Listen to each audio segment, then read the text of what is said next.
Hi, this is Vivek and you are watching my YouTube channel. तो भाई चालू करते हैं, वापस से आते हैं अपने इंपॉर्टेंट टॉपिक पे। ठीक है, हाँ जी। पूरी सीरीज किसके लिए बन रही है भाई? बीकॉम प्रोग्राम और बीकॉम ऑनर्स के लिए। अगर आपका सेमेस्टर 3 और सेमेस्टर 5 है तो आपके लिए वीडियो एप्लीकेबल हो जाएगी। ठीक है, हाँ जी। बुक बनने जा रही है इंडस्ट्रियल लॉ की, जिसका आज चालू करेंगे चैप्टर नंबर 5वां।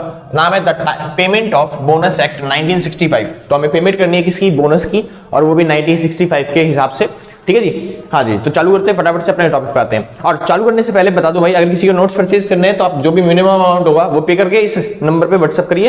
हाँ जी, इस नंबर पे व्हाट्सअप करिए, मतलब पेमेंट इस नंबर पे नहीं करनी। ठीक है, वो आपको व्हाट्सअप पे बता दी जाएगी सारी डिटेल।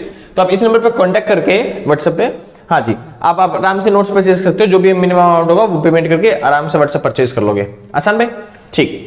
तो शुरू करते हैं, वापस आते हैं अपने टॉपिक पे। ठीक है, चालू करते हैं। तो बोनस के बारे में बात करते हैं। ये जो बोनस एक्ट बनाया गया, ये बनाया ही क्यों गया है? तो पहला ऑब्जेक्टिव क्या है इसका? ऑब्जेक्टिव क्या, बोनस क्यों दे? तो पहला the payment of bonus to objective. क्या लिखवा दिया ये? The payment of bonus to objective. भाई थोड़ा सा अलग है। हाँ जी, पेमेंट किसकी करने के लिए? बोनस की पेमेंट करने के लिए। क्योंकि जो एम्प्लॉय है हमारे पास, वो कुछ ज्यादा ही एक्स्ट्राऑर्डिनरी काम दिखा देते हैं, या फिर दिखा देते हैं हम कितने पैशनेट है आपके एम्प्लॉय में, आपके एम्प्लॉय बनने के बाद। ठीक है, तो उनको थोड़ी सी वो देने के लिए, मोटिवेशन देने के लिए हमको क्या देनी पड़ती है? बोनस देनी पड़ती है। आसान है। हाँ जी, तो एम्प्लॉयज को बोनस प्रोवाइड करने के लिए क्या बनाया गया हमारा? The payment of bonus act 1965। आसान है। हाँ जी, शुरू करते हैं। फिलहाल तो ये जो बोनस एक्ट है, ये एप्लीकेबल कहां पे है? ये पूरी दुनिया पे एप्लीकेबल, सॉरी पूरी दुनिया कह रहा हूं, पूरे भारत पे एप्लीकेबल है। ठीक है, इंक्लूडिंग जम्मू एंड कश्मीर। तो होल ऑफ इंडिया पे एप्लीकेबल है, इंक्लूडिंग जम्मू और कश्मीर। और हर एक कहते हैं एस्टेब्लिशमेंट को, या फिर हर एक फैक्ट्री वर्कर को वो बोनस मिलेगा, है ना। तो फैक्ट्री में, अच्छा, कौन सी फैक्ट्री ऐसी है जिसको बोनस देना पड़ेगा? तो वो फैक्ट्री जिसके अंदर कम से कम 10 बंदे काम कर रहे हो। कम से कम कितने बंदे काम कर रहे हो? 10। यानी 10 से ज्यादा हो सकते हैं, कोई दिक्कत नहीं है, लेकिन कम से कम 10 लोग काम कर रहे हो ना, उस फैक्ट्री को क्या देना पड़ेगा? बोनस देना पड़ेगा अपने सारे एम्प्लॉइज को। आसान है। ऐसी एस्टेब्लिशमेंट, अगर कोई एस्टेब्लिशमेंट है, ठीक है, तो उसको कितना देना पड़ेगा? ऐसा एस्टेब्लिशमेंट जिसके अंदर 20 या उससे ज्यादा वर्कर काम कर रहे हैं, उसको बोनस प्रोवाइड करना पड़ेगा। और अगर कोई पब्लिक सेक्टर है, जैसे कि गवर्नमेंट कंपनी है, जैसे मैं बोल सकता हूं ना, कोई एक ऐसी ऑर्गेनाइजेशन है या फिर ऐसी कंपनी है जिसके अंदर 40% शेयर किसका हो? गवर्नमेंट का। किसका? 40% शेयर किसका है? गवर्नमेंट का। और बाकी 60% जो शेयर है वो पब्लिक का है या फिर प्राइवेट का है। ठीक है, तो ऐसी एस्टेब्लिशमेंट को भी बोनस देना पड़ेगा। आसान भाई, हाँ जी। तो समझिए ध्यान से, फैक्ट्री में 10 या उससे ज्यादा वर्कर होने चाहिए, एस्टेब्लिशमेंट में 20 या उससे ज्यादा वर्कर होने चाहिए, और पब्लिक सेक्टर जिसके अंदर शेयर कौन सा है? 40% शेयर से ज्यादा शेयर किसका? गवर्नमेंट का। तो वो सारी कंपनियां क्या करेंगी? बोनस प्रोवाइड करेगी। आसान है। जो ऐसी ये सारी कंपनियां करेंगी, बोनस प्रोवाइड करेंगी, इंडिया में कहीं पे भी होगी कंपनियां। ठीक है भाई, हाँ जी, आगे चलते हैं। अच्छा, डी पॉइंट कहता है भाई टेम्परेरी एम्प्लॉय। अच्छा, बोनस किसको मिलेगा? टेम्परेरी एम्प्लॉय, उसको बोनस मिलेगा। पार्ट टाइम एम्प्लॉय को भी बोनस मिलेगा, सीजनल एम्प्लॉय को मिलेगा, स्किल्ड को मिलेगा, नॉन स्किल्ड को मिलेगा। मतलब जितने तरह की भी एम्प्लॉय है ना, हर एक एम्प्लॉय को क्या मिलेगा? बोनस मिलेगा। बस शर्त यह है कि वो 30 दिन काम करके, मतलब 30 दिन हमारी कंपनी के अंदर उसने काम किया हो। आसान है। शुरू करते हैं। एलिजिबिलिटी ऑफ बोनस, ये इसी के अंदर पढ़ेंगे भाई अभी। एलिजिबिलिटी ऑफ बोनस, तो सेक्शन 8 के हिसाब से कौन कौन ऐसा इंसान है जो बोनस लेने के लिए एलिजिबल है, कौन कौन सा ऐसा एम्प्लॉय है जिसको बोनस मिलेगा। आसान है। तो सेक्शन 8 के हिसाब से कौन कौन से ऐसे एम्प्लॉय है जिसको बोनस मिलेगा? पहली चीज है स्किल्ड, यानी जो वर्कर है वो स्किल्ड होना चाहिए, या फिर अनस्किल्ड, कोई सा भी चलेगा। ठीक है, हाँ जी। और उसके बाद एवरी एम्प्लॉय, यानी कि हर एक एम्प्लॉय को क्या मिलेगा? बोनस मिलेगा। सिंपल बात है भाई। हाँ जी। सैलरी 2000 भाई। अच्छा, इससे याद आया, मैंने पिछली वीडियो में आपको सैलरी बताई थी, जो क्या बोलते हैं, जिसको वेजेस मिलेगा वेज एक्ट के नाम से। ठीक है, उसकी सैलरी कितनी होनी चाहिए? 21,000 रुपए तक होनी चाहिए मैक्सिमम। ठीक है भाई, हाँ जी। 21,000 नहीं, ऐसी बात नहीं है, जरूरी नहीं वहां पे 21,000 हो, शायद मैंने 24,000 बताई थी। 24,000 जो है ना भाई, नई अमेंडमेंट के हिसाब से 21,000 जो सैलरी है ना भाई, ये थी 2015 में जो अमेंडमेंट आई थी ना, उसके हिसाब से जो बोनस एक्ट की और जो 2 सैलरी वाली वो मतलब वेज वाली एक्ट अमेंडमेंट आई थी, उसके हिसाब से 2015 की अमेंडमेंट के हिसाब से 21,000 सैलरी है। लेकिन 2017 के हिसाब से, किसके हिसाब से? 2017 के हिसाब से जो सैलरी बताई गई है वो 24,000 बताई गई है। ठीक है, हाँ जी। तो मैंने यहाँ पे 21,000 लिखा हुआ है और साथ में लिख दिया मैंने 2015। तो अगर आप 2015 के हिसाब से जब पेपर में एग्जाम आएगा ना, उसमें लिख के आ जाना कि मैं नोट मैं ये वाली अमेंडमेंट के हिसाब से कर रहा हूँ, या फिर नोट मैं क्या बोलते हैं आपकी अमेंडमेंट के हिसाब से कर रहा हूँ। आपकी अमेंडमेंट के हिसाब से करो तो ज्यादा बेटर रहेगा, जिसमें कितनी दे रखी है आपको? 24,000 सैलरी। आसान है। हाँ जी। तो सैलरी कितनी होनी चाहिए वर्कर की? 24,000 आपकी 2017 के हिसाब से 24,000, और 2015 के हिसाब से कितनी है? 21,000। वरना भाई अमेंडमेंट तो इससे पहले भी है, जैसे अगर आप 5-6 साल पहले जाओगे तो वहां पे 10,000 सैलरी होनी चाहिए थी। ठीक है, हाँ जी। और जब स्टार्टिंग में ये वेज एक्ट बना था तो वहां पे 6,000 सैलरी की बात करी गई है। ठीक है, हाँ जी। तो फिलहाल अभी चालू करते हैं। वापस आते हैं अपने टॉपिक पे, ठीक है भाई। तो सैलरी कितनी होनी चाहिए जिसको बोनस मिलेगा? 21,000 या उससे कम सैलरी होनी चाहिए, 21,000 या उससे कम सैलरी। अच्छा 2017 के हिसाब से भाई, अभी ये क्लियर नहीं था ना भाई, मैंने देखा नहीं कहीं पे, लेकिन पिछले वाला वो क्लियर था, वो देख रखा था मैंने, ठीक है। लेकिन इसका क्लियर नहीं है तो वो उसके बारे में कुछ नहीं कह सकता। 2015 का ये क्लियर है कि 2015 में 21,000 सैलरी थी, तो मैं उसके हिसाब से चल रहा हूँ। तो आपकी सैलरी जो है वो 21,000 या उससे क्या होनी चाहिए? कम होनी चाहिए, तभी क्या बोलते हैं आपको बोनस मिलेगा। वरना बोनस मिल सकता है उसके बाद भी, लेकिन थोड़ी दिक्कत होती है। लेकिन 21,000 जिसकी सैलरी कम है उसको पक्की बात है, गारंटीड है कि आपको बोनस मिलेगा, ठीक है। हाँ जी, बस आपने कितने दिन काम किया हो? 30 दिन काम किया हो किसी भी कंपनी के अंदर, किसी भी फर्म के अंदर आपने 30 दिन काम किया तो आपको बोनस मिलेगा, ठीक है। हाँ जी, अगला एम्प्लॉय LIC, मतलब अच्छा ऐसे एम्प्लॉय जिनको बोनस नहीं मिलेगा, यानी कि जिन पे बोनस नॉट एप्लीकेबल होगा, वो कौन से? LIC में काम करने वाले एम्प्लॉय, एजुकेशनल इंस्टीट्यूट में काम करने वाले एम्प्लॉय, हॉस्पिटल्स में, सोशल वेलफेयर में काम करने वाले एम्प्लॉयज, ऐसे एम्प्लॉयज जिनको क्या बोलते हैं, जो प्रोफेशनल की तरह पे काम करते हैं, जैसे पढ़ाने का काम करते हैं, डॉक्टर का काम करते हैं, तो ऐसे एम्प्लॉयज को जो है बोनस नहीं मिलेगा। आसान भाई? हाँ जी, तो जो बोनस मिलेगा वो किसको मिलेगा? जो लेबरी का काम करते हैं, जो मेहनत मतलब वैसे काम करते हैं, जो माइंड का काम नहीं करते मतलब वैसे काम करते हैं, तो उनको बोनस मिलने के चांसेस ज्यादा होते हैं। तो 21,000 से अगर आपकी सैलरी कम है तो आपको बोनस मिलेगा। अगर आपने 30 दिन से कम काम मतलब कम कर रखा है तो बोनस नहीं मिलेगा। 30 दिन से ज्यादा काम करा होना चाहिए एक साल के अंदर 30 दिन से ज्यादा काम करा होना चाहिए, ठीक है। अच्छी बात आती है डिसक्वालीफाइड। ऐसा कौन सा इंसान है जो डिसक्वालीफाई हो जाता है बोनस से, यानी कि उस इंसान को बोनस नहीं मिलेगा। सेक्शन 9 में बताया गया भाई किस इंसान को बोनस नहीं देंगे? जिस इंसान ने फ्रॉड किया है, जिस इंसान ने वॉयलेंट किया, या फिर मान लो लड़ाई करता है कोई इंसान, फ्रॉड करता है कंपनी के अंदर, तो इस इंसान को बोनस नहीं प्रोवाइड करेंगे। आसान है? हाँ जी। उसके बाद थ्रेट, उसके बाद डैमेज और मिस एप्रोप्रिएशन। हाँ जी, तो कुछ मिस एप्रोप्रिएशन किया उसने, कोई डैमेज किया या फिर कोई थेफ्ट किया है, तो उसको भी बोनस नहीं मिलेगा। आसानी था ना भाई, कोई दिक्कत तो नहीं ना? बहुत अच्छे। तो अगर कोई मिस एप्रोप्रिएशन करता है या फिर कोई बिहेवियर उसका गलत है, या फिर क्या बोलते हैं चोरी चकारी करता है, या फिर कोई डैमेज करता है कंपनी के अंदर, कंपनी को लॉस होता है उसकी वजह से, तो उसको बोनस देगी कंपनी? बिल्कुल भी नहीं, ठीक है भाई। हाँ जी, तो आगे चले भाई। अच्छा एक चीज मैंने क्या बताई थी भाई, यहाँ पे एप्लीकेबल किस किस पे एप्लीकेबल होगा? अगर कोई फर्म ऐसी है जिसके अंदर 10 एम्प्लॉय है उससे ज्यादा काम कर रहे हैं तो फर्म को देना पड़ेगा बोनस। और दूसरी चीज, कोई एस्टेब्लिशमेंट ऐसी है जिसमें 20 एम्प्लॉय है उससे ज्यादा काम कर रहे हैं तो उसको फर्म मतलब एस्टेब्लिशमेंट को देना पड़ेगा। या फिर कोई पब्लिक कंपनी ऐसी है जिसमें 40% से ज्यादा शेयर है किसका? गवर्नमेंट का, तो उसको देना पड़ेगा बोनस। आसान भाई? हाँ जी। इसके बाद हमने सीखा था क्या चीज? एलिजिबिलिटी क्राइटेरिया क्या है? हर एक एम्प्लॉय को बोनस मिलेगा, लेकिन उसकी सैलरी क्या होनी चाहिए? 21,000 से कम होनी चाहिए 2015 के अमेंडमेंट के हिसाब से।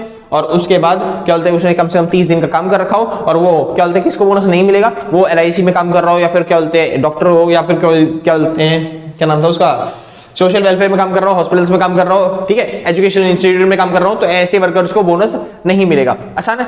हाँ जी। अगर उसने फ्रॉड किया तब भी उसको बोनस नहीं मिलेगा। आगे चलते हैं, वापस आते हैं भाई मिनिमम बोनस सेक्शन 10 के हिसाब से और मैक्सिमम बोनस सेक्शन 11 के हिसाब से। तो सेक्शन 10 में बता रखा है मिनिमम बोनस कितना मिलेगा, और सेक्शन 11 में बता रखा है मैक्सिमम बोनस कितना मिलेगा। तो समझिए, सेक्शन 10 के हिसाब से जो मिनिमम बोनस है ना, वो 2 कैटेगरी में बटा हुआ है। कितनी कैटेगरी में बटा हुआ है? 2 कैटेगरी में। एक तो वो कैटेगरी है अगर आप अडल्ट हो, क्या हो? अडल्ट, यानी कि 15 साल से बड़े हो। एक आप क्या बोलते हैं अडल्ट नहीं हो, अभी आप बच्चे हो यानी कि माइनर हो। एक तरीके से 15 साल से आप छोटे हो। आसान है? हाँ जी। अगर आप 15 साल से बड़े हो और दूसरा 15 साल से आप क्या हो? छोटे हो, तो 2 कैटेगरी में बटा हुआ है। तो जो अगर 15 साल से बड़ा है उसको तो मिलेगा 100 रुपए बोनस, मिनिमम बोनस। और जो क्या बोलते हैं 15 साल से छोटा है उसको मिलेगा 60 रुपए बोनस। कितने रुपए? 60 रुपए। आसान है? तो सेक्शन 10 कहता है भाई जो बोनस मिलेगा, मिनिमम बोनस की बात कर रहा हूं मैं मैक्सिमम की बात नहीं कर रहा। बोनस इससे फालतू ही मिलेगा, सीधी बात। तो मिनिमम बोनस क्या है? क्या बोलते हैं अगर कोई 15 साल से बड़ा इंसान है उसको बोनस कितना मिलेगा? 100 रुपए। और 15 साल से छोटा कोई इंसान है तो उसको कितना मिलेगा बोनस? 60 रुपए। अब कुछ बच्चे यहीं पे कमेंट करते हैं भैया जो छोटे बच्चे हैं ना उनको काम करने के लिए अलाउ नहीं करती गवर्नमेंट, यानी कि क्या बोलते हैं चाइल्ड लेबर नहीं करवा सकते आप उनसे। सर ऐसी बात नहीं है। अब देखो ना, अगर बच्चा कहता है मैं खुद काम करना चाहता हूं तो वो कर सकता है, कोई दिक्कत नहीं है। अगर बच्चा कहता है कि मैं काम नहीं करना चाहता, मैं पढ़ाई करना चाहता हूं, तो वो कर सकता है, कोई दिक्कत नहीं है। हाँ, अगर कोई बच्चा स्किल्ड सीख रहा है, कुछ चीज सीख रहा है, तो सीखने के लिए तो मना करती गवर्नमेंट। अब जैसे आप देखोगे एक्टर जितने भी काम करते हैं नाटकों के अंदर, क्या वो चाइल्ड लेबर होते हैं? नहीं ना, उनको फिर भी एक्टिंग करने के लिए पैसे मिलते हैं ना भाई, वो चीज सीख रहे हैं वहां पे कुछ जाके वो चीज, ठीक है। हाँ जी। तो अगर कोई ऐसी कंपनी में काम कर रहा है कोई बंदा जिससे लेबर ही नहीं करवाई जा रही, उससे कोई सामान नहीं उठवाया जा रहा, या फिर उसको कुछ ना कुछ एक्स्ट्रा चीजें सिखाई जा रही हैं, जैसे गवर्नमेंट जॉब के फॉर्म कैसे भरते हैं। तो मैंने मान लो एक दुकान खोली जिसमें मैं टाइपिंग करवाता हूँ या फिर क्या बोलते हैं गवर्नमेंट जॉब के फॉर्म भरवाता हूँ उन लोगों से, तो भाई उसमें मैंने बच्चे को रख लिया, भाई तू भी भर दियो फॉर्म, जो भी पैसे बनेगा तो कमा लियो थोड़ा सा, ठीक है। हाँ जी, थोड़ी सी सैलरी प्रोवाइड कर दूंगा तेरे को मैं, और उससे वो सीख रहा है कि गवर्नमेंट जॉब के फॉर्म कैसे भरते हैं, कंप्यूटर कैसे चलाते हैं, क्योंकि बाहर जाता तो उसको पैसे देने पड़ते हैं, यहाँ पे उसका सब चीज बच रहा है, ठीक है। तो ऐसे लोगों को मैं काम पे रखता हूँ, कोई दिक्कत वाली बात नहीं है। मैं अगर यहाँ पे मैं उससे लेबरी करवा रहा था, मजदूरी करवा रहा था, उसको बोल रहा था भाई 12-12 घंटे काम करेगा, ठीक है, तो उस टाइम पे वो काम नहीं कर सकता, मतलब वो नहीं कर सकता मैं, ठीक है, चाइल्ड लेबर नहीं हो सकती। फिलहाल अब वापस आते हैं अपने टॉपिक पे। मिनिमम बोनस जो क्या होता है, मिनिमम बोनस एडल्ट में मिलेगा 100 रुपए, और क्या बोलते हैं माइनर में कितना मिलेगा 60 रुपए। आगे चलते हैं वापस, बात आती है भाई मैक्सिमम बोनस की। तो मैक्सिमम कितना दे सकते हैं बोनस, मैक्सिमम बोनस दे सकते हैं भाई 8.33%। अच्छा, बोनस की जो रेट है वो कितनी है, 8.33%। आपको बोनस कितना देना है, 8.33% से चालू होगा, और आपको मैक्सिमम बोनस कितना देना है, मैक्सिमम है 20%। आप 20% तक जो भी इसकी सैलरी होती है। अच्छा, सैलरी के साथ एक चीज और जुड़ेगी जिसको बोलते हैं डियरनेस अलाउंस, लिखा मैंने कहीं पे, ये रहा सैलरी। जो मैं सैलरी की बात कर रहा हूँ, सैलरी के साथ साथ क्या जुड़ेगा, डीए भी जुड़ेगा, डियरनेस अलाउंस भी जुड़ेगा, आसान है। हाँ जी, तो सैलरी का 8.33% आप बोनस दे सकते हो, और जो कि क्या बोलते हैं कहां तक जा सकता है, 20% तक। तो सैलरी का 20% तक आप क्या दोगे, बोनस दोगे, आसान है। शुरू करते हैं। फिलहाल तो जो मिनिमम अमाउंट होगा बोनस का वो कितना होगा, वो 100 रुपए होगा फॉर एग्जाम्पल के तौर पे। अच्छा, वो कह रहा है भैया मिनिमम इंटरेस्ट जो है वो 8.33 है, और मिनिमम यहाँ पे कह रहा है 100 रुपए, तो यहाँ पे कितना होगा, सुनिए ध्यान से। अगर मान लो किसी की सैलरी कितनी है, मान लेते हैं किसी की सैलरी है जो वो 1000 रुपए, किसी सैलरी कितनी है 1000 रुपए, साल की कितनी 1000 रुपए, तो उसको 8.33% के हिसाब से कितना बोनस मिलना चाहिए, साल का 1000 हो गया, यानी कि उसको मिलना चाहिए, ये हो गया 83.3%। तो इस हिसाब से तो उसको 83 बोनस मिल रहा है ना। लेकिन भैया आपने मिनिमम अमाउंट कितना बता रखा है, 100, तो कितना दिया जाएगा 100, आसान। हाँ जी, अगर उसका 183.33% बन रहा होता, अगर उसका 183.33% बन रहा होता, तो मिनिमम अमाउंट कितना बताया मैंने 100, तो आप कौन सा बोनस दोगे, उससे जो भी ज्यादा लगता है आपको, यानी कि 183 है तो उसको 183 मिल सकता है, लेकिन मिनिमम अमाउंट कितना मिलेगा 100 से बोनस कभी भी नीचे नहीं जाएगा, आसान है। हाँ जी, शुरू करते हैं भाई। तो मैक्सिमम कितना बोनस है 20%, और मिनिमम कितना बोनस है 100 रुपए, ठीक है भाई। हाँ जी, अगर परसेंटेज में बात करें तो मिनिमम परसेंटेज कितनी है, 8.33% के हिसाब से आप बोनस देते हो, उससे कम नहीं होगा। कैलकुलेशन ऑफ बोनस, बोनस की कैलकुलेशन कैसे करी जाएगी, वो करी जाएगी भाई सैलरी के बेस पे। और सैलरी कैसे कैलकुलेट करी जाएगी, बेसिक पे प्लस में डियरेंस अलाउंस, आसान है। हाँ जी, तो बेसिक पे और डियरेंस अलाउंस को जोड़ के अगर आपकी सैलरी 7000 है, कितनी है 7000, ठीक है 7000 है, तब कैसे दिया जाएगा, और 7000 से ऊपर तब कैसे देंगे, और 7000 से नीचे वो कैसे देंगे। सुनिए, यहाँ पे सैलरी को बटा जाएगा 7000 के हिसाब से, किसके हिसाब से, 7000 के हिसाब से। फिलहाल मेरे हिसाब से तो यहाँ पे इसके हिसाब से होना चाहिए था, कितना था 24000, जो बताया था मैंने आपको। सैलरी कितनी होनी चाहिए 24000, तो 24000 के हिसाब से होना चाहिए था, मगर इन्होंने 7000 को लिखा, तो वही 7000 के हिसाब से पढ़ते हैं।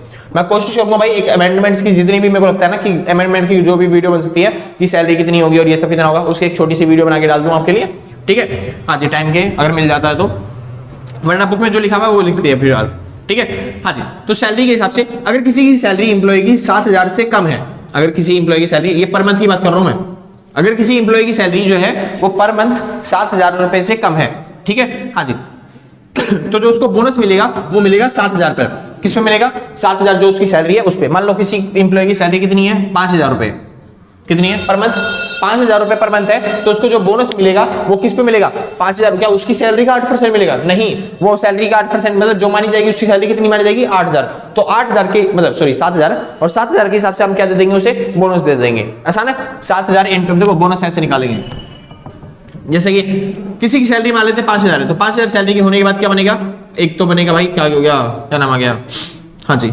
7000 इंटू में 12, क्योंकि 12 महीने काम करते हैं ना, तो ये पूरे साल की सैलरी आ जाएगी। इंटू में कितना परसेंट बोनस देना है 8.33, तो इंटू में 8.33%, तो आप इस तरीके से निकाल लोगे जो भी उसको बोनस देना होगा। अगर किसी की सैलरी 7000 से ज्यादा है, यानी किसी की सैलरी अगर 10000 है, तो वहां पे कितना बोनस दिया जाएगा, क्या 7000 के हिसाब से देंगे तब भी नहीं जी, 7000 के हिसाब से नहीं। अब उसकी सैलरी 10000 है ना, 7000 से ऊपर है, तो जो एक्चुअल सैलरी है उस पर बोनस मिलेगा, आसान है।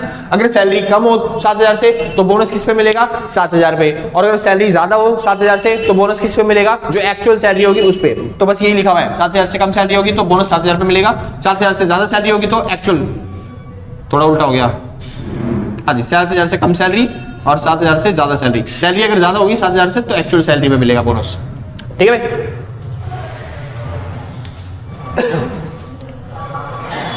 हाँ जी, अब क्या रह गया टॉपिक, अच्छा सेक्शन कौन सा हो गया, ये सेक्शन कौन सा था भाई 10 और 11 हो गया सेक्शन। अब चालू करते हैं सेक्शन कौन सा,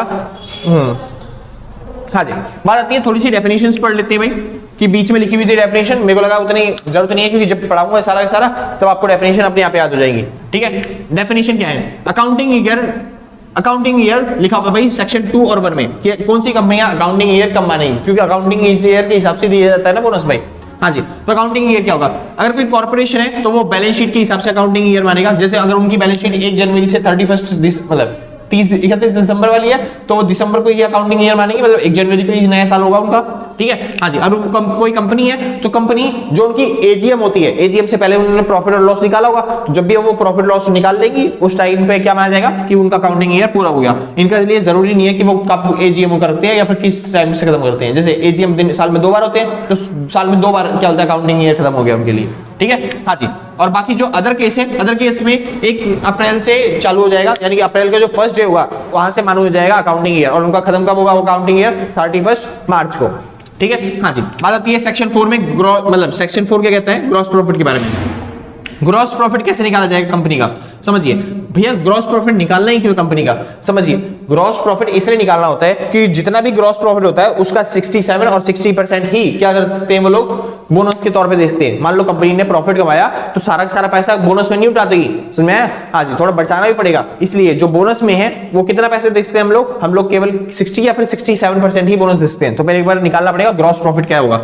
तो ग्रॉस प्रॉफिट क्या होगा, वो बैंकिंग कंपनी के लिए तो शेड्यूल 1 को फॉलो करेंगे, और अगर कोई अदर कंपनी है इसके अलावा तो किसको फॉलो किया जाएगा, शेड्यूल 2 को। अब ये शेड्यूल 1 और शेड्यूल 2 हमारे टॉपिक में नहीं है, सिलेबस में नहीं है, तो जब आप आएंगे तब पढ़ेंगे। ठीक है, हाँ जी, तो बैंकिंग कंपनियां शेड्यूल 1 को फॉलो करेंगी, और बैंकिंग जो वो अदर कंपनी है वो किसको फॉलो करेंगी, शेड्यूल 2 को, जिसके हिसाब से वो क्या निकालेंगी, ग्रॉस प्रॉफिट निकालेंगे। ठीक है भाई, हाँ जी, आगे चल करते हैं भाई, time limit of bonus section 19। Section 19 में कितना बोनस की टाइम लिमिट दे रखी है, यानी कितने महीने में एम्प्लॉइज को बोनस मिल जाना चाहिए। तो कह रहा है विद इन 8 मंथ, 8 महीने के अंदर एम्प्लॉइज को बोनस मिल जाना चाहिए। आसान है, जो टाइम पीरियड होता है साल जो होता है वो 12 महीने का होता है, तो 8 महीने के अंदर एम्प्लॉइज को बोनस मिल जाना चाहिए। ठीक है भाई, तो फोन की बैटरी थोड़ी कम हो रही है, ये बची है कितनी, 5%। देखो वीडियो बन जाए तो बहुत अच्छी बात है आपके लिए। हाँ जी, तो जो सैलरी है वो कितनी मिलनी चाहिए भाई, 8% जो है, मतलब 12 महीने में से 8 महीने का वो क्या बोलते हैं, टाइम ऑफ बोनस लिमिटेड। वापस आते हैं भाई, हाँ जी, time off bonus limited section 19 क्या कहता है, सेक्शन 19 कहता है कि ना 8 महीने के अंदर आपको क्या मिलना जानी चाहिए, बोनस। जिस दिन बोनस डिक्लेयर किया तब से लेके 8 महीने तक का टाइम है कंपनी के पास, कंपनी को बोनस देना पड़ेगा 8 महीने के अंदर। ठीक है, हाँ जी, अगर कोई गवर्नमेंट की तरफ से कोई अनाउंसमेंट आ जाती है, कोई अवार्ड हो जाता है, एनफॉर्मेंस ऑफ अवार्ड हो जाता है, तो वहां पे आपको बोनस कितना देना पड़ेगा, मतलब 1 महीने के अंदर ही देना पड़ेगा, आपको जल्दी ही बोनस प्रोवाइड करना पड़ेगा। गवर्नमेंट ने कोई अप्लाई कर दिया है, मतलब कुछ चीज रिस्ट्रिक्शन डाल दी आपके ऊपर, या फिर गवर्नमेंट ने कुछ कह दिया, तो वहां पे आपको बोनस कितना देना पड़ेगा, केवल 1 महीने का देना, मतलब 1 महीने के अंदर देना पड़ेगा। ठीक है, हाँ जी, अच्छा, कई बार क्या हम टाल सकते हैं बोनस, देखो मैंने बताया 8 महीने के अंदर ही बोनस देना पड़ेगा कंपनी को। ठीक है, हाँ हम टाल सकते हैं बोनस को, कोई दिक्कत नहीं है, लेकिन हमको गवर्नमेंट को अपना कॉज बताना पड़ेगा कि हमने क्यों टाला है वो बोनस। आसान है, हाँ जी, कंपनी जो है वो बोनस को टाल सकती है, और कितना टाल सकती है, मैक्सिमम 2 साल तक टाल सकती है बोनस को, लेकिन वो कॉज बताना पड़ेगा किसको, गवर्नमेंट को, कि हमने बोनस को टाला क्यों है। आसान, हाँ जी, बात आती है रिकवरी ऑफ बोनस, यानी कि क्या बोनस की रिकवरी करी जा सकती है। जैसे कोई एम्प्लॉय था जिस टाइम पे कंपनी ने बोनस दिया वो उस टाइम पे था ही नहीं, क्या बोलते कंपनी के अंदर, तो क्या वो बोनस रिकवर करा जा सकता है, हाँ जी, वो रिकवर करा जा सकता है। एप्लीकेशन टू गवर्नमेंट को एप्लीकेशन दो, गवर्नमेंट को अप्लाई करो, तो गवर्नमेंट आपको बोनस प्रोवाइड कर देगी। आगे चलते हैं, गवर्नमेंट इशू सर्टिफिकेट। अच्छा, बोनस तुरंत ही नहीं मिलेगा, जैसे ही आप एप्लीकेशन दोगे गवर्नमेंट उस पर चेक करेगी, और एप्लीकेशन मिलने के बाद गवर्नमेंट आपको क्या कर देगी, एक सर्टिफिकेट प्रोवाइड करेगी।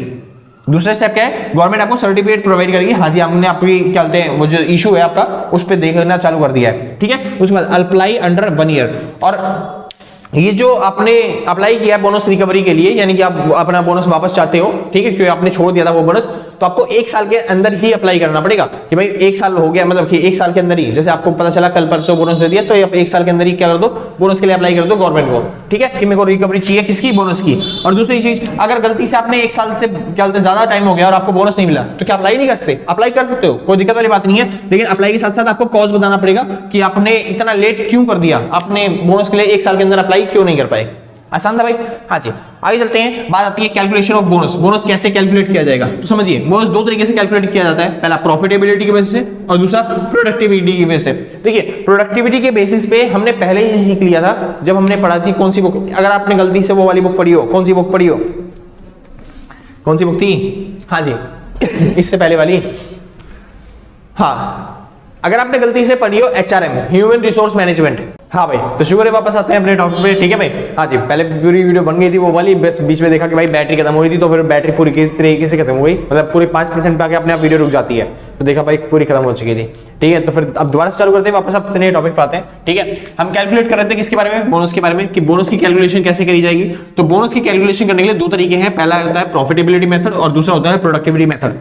प्रोडक्टिविटी मेथड जो था हमने पहले पढ़ चुके हैं भाई, क्या बोलते हैं, जब आपने HRM की वीडियो पढ़ी होगी ना, हाँ मैं वहीं पे टॉपिक पे था जहां पे रुक गई थी, ठीक है। जब आपने पुरानी वीडियो पढ़ी होगी जिसका नाम था HRM, उसके अंदर मैंने सिखाया था प्रोडक्टिविटी मेथड, प्रोडक्टिविटी के बेसिस पर आप कैसे बोनस निकालते थे, याद है। हमने सीखा था रोमन मेथड, हमने सीखा था हासले मेथड, ठीक है। और बहुत सारे मेथड थे जिसमें हम प्रोडक्शन के हिसाब से क्या निकालते थे, बोनस निकालते थे, बोनस कैलकुलेट कर लेते थे। इस बार हमें क्या करना है, प्रॉफिटेबिलिटी के हिसाब से क्या निकालना है, बोनस निकालना है। बोनस के लिए आपको पता होगा होता क्या है, बोनस जितना भी प्रॉफिट कमाती है कंपनी एक्स्ट्रा, तो फिर उसमें से थोड़ा सा पार्ट, या फिर बेसिक से जितना भी कंपनी ने प्रॉफिट कमाया है उसमें से थोड़ा सा हिस्सा वो क्या करती है, अपने जो एम्प्लॉइज है उनके साथ शेयर करती है, कि भाई आपने इतनी मेहनत करी तो आपके मतलब मेहनत के बदले में थोड़ा सा कंपनसेशन हमसे ले लो, आसान है ना। हाँ जी, उसी को बोनस बोलते हैं। हाँ जी, तो चालू करता हूँ फिलहाल। तो बोनस हम प्रॉफिटेबिलिटी का हिस्सा जो निकालेंगे वो किस तरीके से निकालेंगे, समझिए। तो बोनस जो है वो दो तरीके से निकल सकता है। पहला तरीका है, अगर आपको ग्रॉस प्रॉफिट दे रखा हो तब भी आप बोनस निकाल सकते हो, अगर आपको दे रखा है अवेलेबल सरप्लस तब भी आप बोनस निकाल सकते हो। तो बोनस निकालने के लिए कितने तरीके हैं, ग्रॉस प्रॉफिट और अवेलेबल सरप्लस। वैसे कहने के लिए दो पॉइंट है, दो टॉपिक है, वैसे है एक ही टॉपिक। तो दो तरीके से, अवेलेबल मतलब ग्रॉस प्रॉफिट के तरीके से और अवेलेबल सरप्लस के तरीके से आप क्या निकाल सकते हो, क्या बोनस निकाल सकते हो। तो एक बार चेक करते हैं। ग्रॉस प्रॉफिट सेक्शन 4 के अंदर जो ग्रॉस प्रॉफिट हमने निकाला था, याद है मैंने वहां पे करवाया था सेक्शन 4 के अंदर मैंने बताया था ग्रॉस प्रॉफिट कैसे निकलेगा, ठीक है। वहां पे दो शेड्यूल थे, अगर बैंक या फिर बैंकिंग कंपनीज है तो वो क्या करेंगी, शेड्यूल 1 को फॉलो करेंगी, और क्या बोलते हैं अगर कोई दूसरी कंपनीज है वो किसको फॉलो करेंगी, शेड्यूल 2 को फॉलो करेंगी। तो उसके हिसाब से जब हमने निकाला था ग्रॉस प्रॉफिट, क्या निकाला था, ग्रॉस प्रॉफिट, तो ग्रॉस प्रॉफिट के हिसाब से ही हमें क्या देना पड़ेगा, आगे चलना पड़ेगा, ठीक है भाई। हाँ जी, जिससे हम क्या निकालेंगे फिर, अवेलेबल सरप्लस। और वो कैसे निकालेंगे, देखिए पहले ग्रॉस प्रॉफिट आपको दे रखा है, मैं बोनस निकालने जा रहा हूं, क्या निकाल रहा हूं, बोनस, और वो किसके थ्रू, ग्रॉस प्रॉफिट के थ्रू। तो पहले क्या करेंगे, ग्रॉस प्रॉफिट में से पहले आप डैप माइनस करोगे, और डेवलपमेंट रिबेट रिजर्व, यानी कि एम्प्लॉय के लिए डेवलपमेंट के लिए जितना भी हमने रिजर्व बना रखा है वो रिजर्व के पैसे उसमें से माइनस करोगे। अगली चीज टैक्स का प्रोविजन माइनस करने हैं, उसके बाद शेड्यूल एक्सपेंसेस माइनस करने हैं, इसके बाद ये खर्चे माइनस करने के बाद जो हमने खर्चे फिक्स कर रखे थे, ठीक है, वो सब माइनस करने के बाद जो भी पैसा बचेगा वो क्या कहलाएगा, अवेलेबल सरप्लस। जैसे कि ये रहा, आसान है, करना वही पड़ेगा, अवेलेबल सरप्लस ही निकालना पड़ेगा। लेकिन अगर आपको ग्रॉस प्रॉफिट दे रखा है तो पहले से आप इनमें से ये सारी डिडक्शंस माइनस करोगे, तब आपका क्या आएगा, अवेलेबल सरप्लस। आसान है। हाँ जी, जिसको क्या कहते हैं भाई, सेक्शन 5 में लिखा हुआ है अवेलेबल सरप्लस। तो सेक्शन 5 क्या कहता है, सेक्शन 5 कहता है कि आपको ग्रॉस प्रॉफिट में से ये सारी चीजें माइनस करनी पड़ेंगी। आसान है, समझिए। ग्रॉस प्रॉफिट का सेक्शन 4 क्या कह रहा है, सेक्शन 4 कह रहा है अगर बैंकिंग कंपनीज है तो आप शेड्यूल 1 को फॉलो करोगे, ठीक है। हाँ जी, और अगर कोई दूसरी कंपनीज हैं, अगर कोई कंपनी है बैंकिंग कंपनी के अलावा, तो वो शेड्यूल किसको फॉलो करेंगी, सेकंड को फॉलो करेंगी। उसके हिसाब से हमें क्या निकालना है, ग्रॉस प्रॉफिट निकालना है। ग्रॉस प्रॉफिट निकालने के बाद हम डेप्रिसिएशन, डेवलपमेंट चलते हैं, रिबेट रिजर्व और टैक्स प्रोविजन और शेड्यूल एक्सपेंसेस माइनस करने के बाद हम क्या निकाल लेंगे, अवेलेबल सरप्लस। जितना भी हमारे पास क्या है, पैसा बचा हुआ है। आसान है, यानी जितनी भी हमारी प्रॉफिट है, प्रॉफिट में से हम सारी की सारी अपनी डिडक्शंस माइनस कर देंगे, और डिडक्शन माइनस करने के बाद हमारे पास क्या बच जाएगा, अवेलेबल सरप्लस, यानी हमें एक्चुअल में जितना प्रॉफिट हुआ है, आसान है, वो बच जाएगा हमारे पास, जितना एक्चुअल प्रॉफिट हुआ है। और उसी प्रॉफिट को हम बांटेंगे किसके साथ, बोनस के तौर पे एम्प्लॉयज के साथ। अब देखो पूरा प्रॉफिट तो बांट नहीं सकते, क्योंकि एक्चुअल में मेहनत तो भाई बिजनेसमैन की होती है, एंटरप्रेन्योर को चाहिए होता है कुछ, ठीक है। हाँ जी, तो पूरा प्रॉफिट नहीं बांटा जाएगा।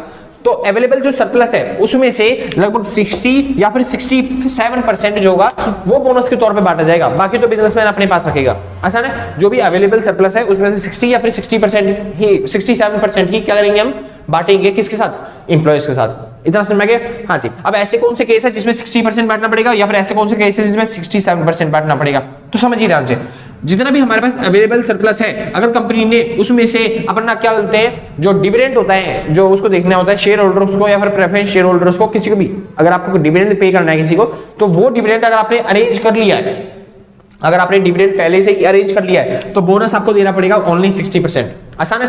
यानी अगर कंपनी ने डिविडेंड पहले से ही अरेंज कर लिया है, डिविडेंड के लिए पैसा अलग से इकट्ठा कर रखा है, तो जो पैसा बच गया केवल 60% क्या दे दोगे आप, बोनस के तौर पे बांट दोगे। आसान है। जो भी अवेलेबल सरप्लस आया था उसका 60% हम क्या कर देंगे, बोनस के तौर पे बांट देंगे। लेकिन अगर कंपनी ने ये जो डिविडेंड का पैसा अवेल नहीं किया या फिर अरेंज नहीं किया है, तब बोनस जो है वो कितना बांटेंगे भाई, 67% जो है बोनस बांटेंगे किसको, एम्प्लॉइज को। आसान भाई, कोई दिक्कत नहीं ना। हाँ जी, डिविडेंड का पैसा अवेलेबल मतलब अरेंज कर लिया आपने तो 60% बांटोगे आप सरप्लस का, ठीक है। और उसके बाद अगर आपने अरेंज नहीं किया तो कितना बांटोगे आप, 67% बांटोगे किसके तौर पे, बोनस के तौर पे। फॉर एग्जांपल के तौर पे मैं मान लेते हैं मेरी कंपनी ने कमाया 100 लाख रुपए, मतलब 1 करोड़ रुपए, ठीक है। तो मेरी कंपनी ने 100 लाख रुपए कमाए हैं, जिसमें से मेरी कंपनी ने अगर मान लो अरेंज कर लिया है उसका डिविडेंड का पैसा, तो हम 60% बांटेंगे। अगर अरेंज नहीं किया तो कितना बांटते हैं, 67%। आसान, ठीक है। तो मैं मान लेता हूं कितना मैंने बांटा, 67% बांट रहा हूं, क्योंकि मेरे पास डिविडेंड का पैसा अवेलेबल नहीं है, मैंने अरेंज ही नहीं किया अभी। तो मैं 67% क्या दूंगा, बोनस के तौर पे अपने एम्प्लॉइज को दूंगा। अच्छा, ये सारा कैलकुलेशन का हिसाब किताब जो है ये किसमें बताया गया भाई, शेड्यूल 4 के अंदर बताया गया है, ठीक है। ये सारा एक हिसाब किताब कैसे कैलकुलेट किया जाएगा वो सारा का सारा किसके अंदर है, शेड्यूल 4 के अंदर है, ठीक है। क्या आपको ये जो पूरा चार्ट है ये शेड्यूल 4 के अंदर लिखा हुआ है। हाँ जी, तो मेरे को कितना बांटना पड़ेगा, 67%। अच्छा, यहाँ पे बात आती है भाई सेट ऑन और सेट ऑफ की, किसकी, सेट ऑन और सेट ऑफ। अब ये सेट ऑन क्या होता है और सेट ऑफ क्या है समझिए ध्यान से। बोनस के तौर पे मैं कितना बांटूंगा, 67%। तो सेट ऑफ और सेट ऑन क्या है समझो। मैंने अभी बताया था बोनस एक एम्प्लॉय को कितना मिलेगा भाई, एक एम्प्लॉय को बोनस मिलता है 8.3% मिनिमम, सॉरी 8.33% कितना मिलता है, ये मिनिमम अमाउंट है। वैसे मिनिमम अमाउंट कहा जाए तो 100%, 100 रुपए भी कह सकते हैं कि 100 रुपए मिनिमम बोनस मिलता है, लेकिन 8.33 कैलकुलेशन के लिए थोड़ा ठीक रहेगा, ठीक है। हाँ जी, तो मैंने जितने भी एम्प्लॉय थे उनको गिना और उनको बोनस देने के लिए कैलकुलेट किया। मैं कह रहा हूं कंजूस इंसान हूं मैं, इस वजह से मैं बोनस जो है वो 8.33% के हिसाब से ही दे रहा हूं मैं बोनस, ठीक है। और मैंने बोनस देने की सोची और जो मेरा बोनस का अमाउंट आया वो कितना आया, 50 लाख। कितना आया, मैं 8.33 के हिसाब से एम्प्लॉयज को कितना दे रहा हूं, 50 लाख। कोई दिक्कत नहीं ना, आसान इतना, ठीक। अब समझिए ध्यान से, मेरे पास जितना भी सरप्लस आया था, जैसे 100 लाख रुपए सरप्लस में थे, मैंने बोनस के तौर पे कितना बांटने की सोची, 67%। यानी मेरे को 67 लाख जो है वो बोनस के तौर पे बांटने पड़ेंगे। लेकिन एक्चुअली में एम्प्लॉइज को कितना देना पड़ रहा है, खाली 50%, 50 लाख ही तो देना पड़ रहा है 8.33 के हिसाब से। आसान है। हाँ जी, तो देखिए अब 67 के लिए 67 लाख जो है मेरे पास उसके लिए पड़े हुए हैं बोनस के लिए, कि मैं बोनस के लिए बांटूंगा कितने रुपए, 67 लाख। लेकिन एक्चुअल में एम्प्लॉय को कितना देना पड़ा, 50 लाख। तो 50 लाख तो मैं दे दूंगा। तो मेरे पास अभी जो रिजर्व में पड़ा होगा 67 में से मैंने 50 लाख तो एम्प्लॉय को दे दिया एक्चुअल बोनस, तो मेरे पास जो रिजर्व में पड़े होंगे पैसे, यानी मैं बोनस देने के लिए तैयार, कितने रुपए और पड़े होंगे मेरे पास, तो वो पड़े होंगे 17 लाख। कितने रुपए पड़ेंगे, 17 लाख। तो 17 लाख मेरे पास एक्स्ट्रा पैसे पड़े हुए हैं जो कि मैं बोनस देने के लिए तैयार था, लेकिन मेरे पास कोई एक्स्ट्रा एम्प्लॉय है ही नहीं जिसको मैं बोनस दूं। आसान है ना। 50 मेरे पास जितने भी एम्प्लॉय थे उनको टोटल बोनस मिला के कितना बन रहा है, 50 लाख। तो मैंने 50 लाख बोनस दे दिया, लेकिन मेरे प्रॉफिट के हिसाब से मैं वो कितना बोनस देना चाहिए था, 67 लाख। आसान है। और मैं कंजूस इंसान हूं, मैं उनका इंटरेस्ट बढ़ा नहीं सकता, तो मैं उतना ही बोनस देना चाहता हूं, मिनिमम बोनस जो भी है, ठीक है। तो बाकी जो 17 लाख बचे हैं, इस 17 लाख का क्या किया जाएगा, इसको बोनस के अकाउंट में ही मतलब रहने दिया जाएगा। इसको हम बोलेंगे सेट ऑन। क्या बोलेंगे इसे, सेट ऑन। सेट ऑन कब होता है, जब एक्सेस होता है। क्या होता है, एक्सेस होता है। क्या एक्सेस होता है, अवेलेबल सरप्लस। जो हमारे पास अवेलेबल सरप्लस है वो ज्यादा होता है जब किससे, जो हमने बोनस दिया है, जो हमने बोनस दिया है एम्प्लॉइज को, अगर अवेलेबल सरप्लस जो है वो उससे ज्यादा है तो उसको बोलते हैं सेट ऑन। समझ में आया। हाँ जी। और सेट ऑन मतलब जैसे आपने बैलेंस वीडियो और बैलेंस सीरीज सीखा होगा ना, यानी कि उसी की तरह है कि ये जो बैलेंस है ये बच गया है और इस बैलेंस को हम यूज करेंगे अगले साल बोनस देने के लिए फिर दोबारा। समझ में आया इतना। हाँ जी। अच्छा, ये सेट ऑफ क्या होता है, सेट ऑफ क्या होता है, फॉर एग्जांपल के तौर पे मान लो मेरे पास जितने भी एम्प्लॉइज है और मैं कम से कम बोनस देना चाहता हूं, तब भी वो जो एम्प्लॉइज है वो बन रहे हैं 70 लाख। कितने बन रहे हैं कि मैं बोनस कितना दूं, 70 लाख हर एक एम्प्लॉय को, तब भी मेरे पास देखो 3 लाख कम पड़ गया ना पैसा, और 3 लाख रुपए जो कम पड़ गए हैं, बाकी तो प्रॉफिट है ना भाई, प्रॉफिट तो बांट सकता अपना। हाँ जी। तो जितना मैंने बताया था 67%, तो उसके हिसाब से देखा मैंने, तो अभी भी 3 लाख रुपए मेरे को और देने हैं, तो इसको बोलते हैं सेट ऑफ। क्या बोलते हैं इसे, सेट ऑफ। और इसको कर दिया जाएगा ड्यू। क्या कर दिया जाएगा, ड्यू। क्योंकि मैं अभी 70 लाख दे नहीं सकता ना, तो मैं 67 लाख तो दे दूंगा एम्प्लॉइज को, लेकिन जो 3 लाख रुपए बोनस बच गया अभी जो किसी एम्प्लॉय को मिलने वाला था, वो मैं कर दूंगा ड्यू। याद है ना, बोनस को हम ड्यू नहीं कर सकते, देखते कितना, 8 महीने के अंदर हमको बोनस पे करना पड़ेगा। 8 महीने के अंदर हमको बोनस पे करना पड़ेगा, पहले बता चुका हूं सारी चीजें, ठीक है। 8 महीने के अंदर हमको बोनस पे करना पड़ेगा, लेकिन हम उसको टाल सकते हैं। कब तक, 2 साल तक टाल सकते हैं, लेकिन हमको कॉज बताना पड़ेगा। किसको, गवर्नमेंट को। हमको बताना पड़ेगा, एक कॉज बताना पड़ेगा कि हमने क्यों टाला। तो हम बता सकते हैं आराम से, क्योंकि हमारे पास इतना सरप्लस था ही नहीं कि हम उसको क्या दे पाए, बोनस दे पाए। तो हम 2 साल तक उसे टाल सकते हैं। हम अगली साल क्या कर देंगे, उसे सेट ऑफ, हमने दिया कि हम अभी बोनस नहीं दे पा रहे, हमारा क्या हो रहा है, लॉस हो जाएगा वरना बोनस देने के टाइम पे, तो हम उसे क्या करेंगे, सेट ऑफ में डाल देंगे ताकि अगली साल जो हम बोनस बनाएंगे उससे पे कर देंगे वो बोनस। समझ में आ गया भाई? हाँ जी। तो इस तरीके से पूरी पूरी ट्रीटमेंट होती है किसकी, बोनस की। कोई डाउट तो नहीं ना? मेरे को आई होप भाई बढ़िया अच्छी तरीके से समझा दिया है, ठीक है, आपको समझ में आ गया होगा। तो समझिए दोबारा से एक बार और क्या समझा हमने, बोनस कैलकुलेशन कैसे करते हैं, प्रोडक्टिविटी के हिसाब से छोड़ दो, हम कॉस्ट चलते हैं, प्रॉफिटेबिलिटी के हिसाब से बोनस सीखेंगे। तो बोनस कैसे निकालते हैं, पहली चीज हमें देखना है भाई ग्रॉस प्रॉफिट, वो भी सेक्शन 4 के अंदर लिखा हुआ है, शेड्यूल 1। अगर क्या होता है बैंकिंग कंपनी है और अदर कंपनी है तो शेड्यूल 2 को फॉलो करेंगे। तो ग्रॉस प्रॉफिट हमें वहां से मिल जाएगा। ग्रॉस प्रॉफिट जैसे ही मिलता है हम क्या कर देंगे, उसमें से डेप्रिसिएशन, डेवलपमेंट क्या होता है, रिबेट, रिजर्व और टैक्स प्रोविजन, जो भी इनकम टैक्स का प्रोविजन होगा, एम्प्लॉय की टैक्स भी तो काटने पड़ते हैं ना, हाँ जी, वो टैक्स काटेंगे। और उसके बाद शेड्यूल एक्सपेंसेस, जो छोटे मोटे एक्सपेंसेस है वो हमने क्या, जो उनमें से काटने थे वो सब काट लेंगे। तो जितना भी पैसा बच जाएगा उस पैसे पे हमें क्या देना पड़ेगा, बोनस देना पड़ेगा। वो भी कितना परसेंट देना पड़ेगा, 67 या फिर 60%। 60% कब, जब हमने डिविडेंड का पैसा अरेंज कर रखा है, और 67 कब, जब हमारे पास डिविडेंड का पैसा अरेंज नहीं है। आसान है। तो जितना भी बच गया हमारे पास, जैसे 67 लाख बच गया था तो उतना हम बोनस देंगे। आसान है। लेकिन ये जो बोनस है 67 लाख, ये कंपनी इतना बोनस देगी, समझ में आया, इतना समझ में आ गया। लेकिन एक्चुअली में एम्प्लॉइज को कितना मिलेगा वो निकाला जाएगा अलग तरीके से। जैसे हमने निकाला वो जो था ना 8.33% जो होगा एक्चुअल में एम्प्लॉइज को मिलेगा, तो 8.33% के हिसाब से निकाल लेंगे। जितना भी कम या ज्यादा पड़ता है हम सेट आउट या फिर सेट ऑफ के नाम पे डाल देंगे। आसान भाई, यहां पे खत्म होता है पूरा चैप्टर। बस छोटे छोटे टॉपिक रह गए वो समझते हैं। एम्प्लॉयर कौन होता है, बिजनेसमैन। और बिजनेसमैन की ड्यूटीज क्या होती है और बिजनेसमैन के राइट्स क्या होते हैं बोनस के रिगार्डिंग सीखते हैं। तो बिजनेसमैन की ये ड्यूटी बनती है कि वो कैलकुलेट करेगा बोनस, यानी वो हिसाब किताब लगाएगा कितना किसको बोनस देना है। आसान है। एम्प्लॉय खुद नहीं करेगा, ये काम एम्प्लॉयर का है। वो हिसाब लगाएगा किस एम्प्लॉय को कितना बोनस देना है, उसके बाद सबमिट करेगा वो रिपोर्ट किसके पास, इंस्पेक्टर के पास। और इंस्पेक्टर कहां से चुन के आता है, वो गवर्नमेंट से चुन के आएगा। गवर्नमेंट चेक करेगा, गवर्नमेंट चेक करने के लिए भेजेगी एक इंस्पेक्टर को, और वो चेक करेगा क्या कितना बोनस दिया जा रहा है हर एक एम्प्लॉय को। आसान है। और जो भी रिपोर्ट होगी वो सबमिट करेगा इंस्पेक्टर के पास, और कोऑपरेट करेगा इंस्पेक्टर की चेकिंग के साथ। इंस्पेक्टर कहता है रजिस्टर मंगाओ तो रजिस्टर मंगाया जाएगा। आसान है। और रजिस्टर को मेंटेन करने का काम भी कौन करेगा, एम्प्लॉयर। तो ये चारों काम कौन करता है भाई, एम्प्लॉयर। ये उसकी ड्यूटी है, यानी कि उसको करना ही पड़ेगा। राइट्स, यानी कि एम्प्लॉयर के राइट्स क्या है, किस तरीके से गवर्नमेंट मतलब एम्प्लॉयर जो है वो काट सकता है पैसे आपके, वो चीज। तो राइट्स क्या है एम्प्लॉयर के, एम्प्लॉयर जो है वो क्या बोलते हैं फोरफिट कर सकता है बोनस। एम्प्लॉयर आपका बोनस जो है वो रोक सकता है, ऐसा कर सकता है कि आपको बोनस दे ही ना। क्यों, क्योंकि बता सकता है कि आपने लॉस कर दिया, कोई घाटा कर दिया। अगर आपने कोई नुकसान कर रखा है तो वो बोनस उसकी भरपाई के लिए रोक सकता है। दूसरी चीज डिडक्शंस, यानी कि डिडक्शंस काटेगा, उसके पास राइट है कि वही वो आपकी सैलरी में से इनकम टैक्स काटेगा। मतलब ये नहीं काटेगा, एक्चुअल में ये काट लेगा मगर बाद में भरना पड़ेगा इसे गवर्नमेंट को। ठीक है। हाँ, डिडक्शंस जितने भी होते हैं, आपने कोई लॉसेस कर दिया, डैमेज कर दिया, तो फिर वो सब डिडक्शंस काटेगा। ठीक है। उसके बाद डिस्प्यूट ऑफ कोर्ट और ट्रिब्यूनल, जो इसके पास राइट है कि डिस्प्यूट जो भी होता है उसके लिए जा सकता है, ये कहां पे, कोर्ट में और ट्रिब्यूनल में। आसान। हाँ जी। पेनल्टीज, अगर मान लो कोई दिक्कत करता है एम्प्लॉयर, या फिर एम्प्लॉयर कहता है भाई क्या बोलते हैं मैं आपको बोनस नहीं दूंगा, ठीक है, सॉरी भाई नॉइज ज्यादा हो गया, छुट्टी होने का टाइम हो गया, फिलहाल चालू करते हैं। तो एम्प्लॉयर अगर कहता है कि मैं आपको बोनस नहीं दूंगा, या फिर कोई दिक्कत करता है, कोई क्या बोलते हैं क्लेश करता है, तो उस पर गवर्नमेंट पेनल्टी लगाती है, कोर्ट उस पर पेनल्टी लगाता है अगर वो इन सब के साथ कोऑपरेट नहीं करता। ठीक है। कॉर्पोरेट नहीं होता, कॉर्पोरेट होता है। तो कॉर्पोरेट अगर इनके साथ नहीं करता, इंस्पेक्टर के साथ, तो भाई गवर्नमेंट उस पर पेनल्टीज लगा सकती है। और पेनल्टीज कितनी होगी, 6 महीने की जेल हो सकती है और 1000 रुपए जुर्माना हो सकता है। आसान था भाई, कोई दिक्कत नहीं ना, या फिर दोनों हो सकते हैं। तो भाई यहाँ पे खत्म होता है आपका क्या बोलते हैं पूरा चैप्टर। तो आज के लिए बस नहीं, मिलते हैं कल सेम टाइम सेम जगह। अगर वीडियो अच्छी लगी तो लाइक शेयर सब्सक्राइब करना। ठीक है। अगर किसी को नोट्स परचेज करने हैं तो भाई नोट्स परचेज करने के लिए 8059639586 इस नंबर पे कांटेक्ट करना, आपको नोट्स मिल जाएंगे। ठीक है भाई।